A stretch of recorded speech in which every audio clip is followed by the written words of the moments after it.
एक छोटी लड़की चलते चलते थक कर एक आम के पेड़ के नीचे बैठ गई। वह एक जादुई आम का पेड़ था। लड़की ने कई दिनों से ठीक से खाना नहीं खाया था और आज तो वह सुबह से भूखी थी। अब तो शाम होने आई। वह फूट फूट कर रोने लगी। उसे बहुत भूख लगी थी। उधर आम का पेड़ दूसरे आम के पेड़ से बातें कर रहा था। जब उसने लड़की के रोने की आवाज सुनी तो उसने उस छोटी सी लड़की से पूछा, तुम क्यों रो रही हो? क्या हुआ? लड़की घबरा गई और बोली, तुम कौन हो और कहां से बोल रहे हो? आम के पेड़ ने बोला, मैं आम का पेड़ हूँ। क्या हुआ? तुम क्यों रो रही हो? मुझे बताओ। लड़की ने बोला, मेरा नाम रानी है। मुझे आज सुबह से कोई काम नहीं मिला और इसी कारण से मेरी कोई कमाई नहीं हो पाई। और तो और मैंने कुछ सुबह से खाना भी नहीं खाया और मेरी माँ भी बीमार है। माँ तो मेरी राह देख रही होगी। अब मैं उसे क्या बोलूंगी? और फिर से रानी रोने लगी।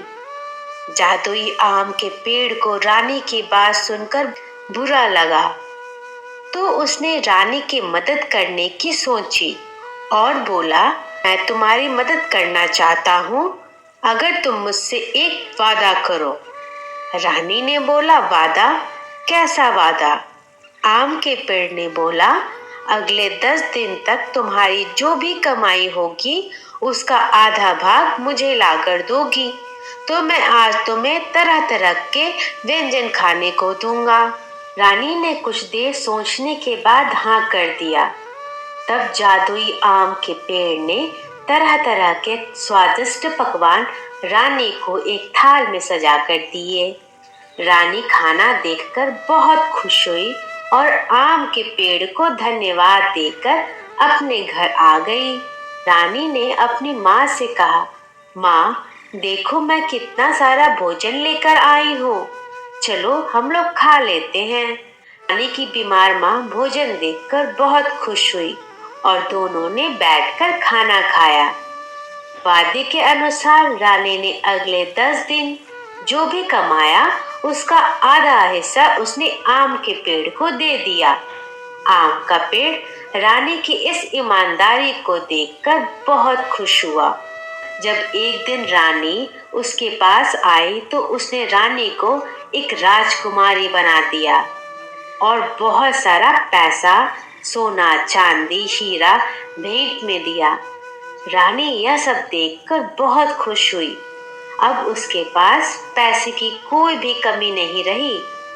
आम के पेड़ ने रानी से एक और वादा लिया कि जिस तरह उसने रानी की मदद की है उसी तरह रानी भी जरूरतमंद की मदद करेगी। रानी ने हाँ किया और घर की तरफ चल दिया। जब वह घर गई तो उसने देखा उसका घर एक राजमहल बन चुका है। रानी यह सब देखकर बहुत आश्चर्यचकित हुई।